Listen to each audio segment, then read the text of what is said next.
10 Democratic presidential hopefuls are taking the stage in Atlanta tonight for the 5th debate, and there will likely be a lot of talk about policies related to the economy and business. John Harwood joins us now from the site.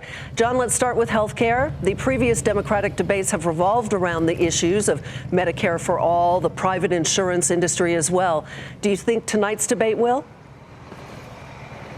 Well, I think there's going to be something different about it tonight, Sue, and that is Elizabeth Warren has taken the political risk of saying how she would pay the enormous cost of Medicare for all. She wants to do it with a big increase in the wealth tax that she'd already proposed, with some other tax increases thrown in as well. I think that's going to shift the terms of the debate, broaden it from just whether or not you can get rid of the private insurance industry, as Medicare for all backers want, but whether the economy can tolerate and whether politically they can pass tax increases of the scale that she's talking about. Speaking of Elizabeth Warren, how do you think the various candidates are going to handle the issue of her public arguments with billionaires, people like Leon Cooperman?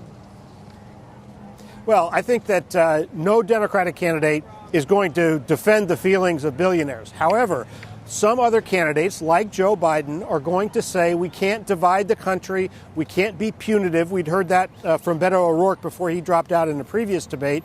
We need to bring the country together, cast themselves as more moderate, more broadly acceptable. And I think we'll hear that again from not just Joe Biden, but also from Pete Buttigieg.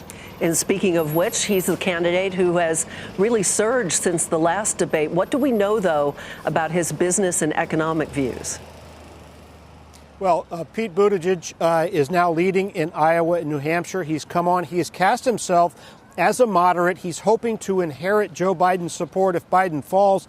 He's proposed to reverse the corporate tax cut, take that rate back to 35% to pay for his health care plan. He's also talked about potentially a financial transactions tax, a carbon tax, and also a wealth tax of some kind. He hasn't spelled all that out. We'll see if he does that tonight. But you can bet that because of his rising position in the polls, he's going to take a lot of incoming fire from other campaigns.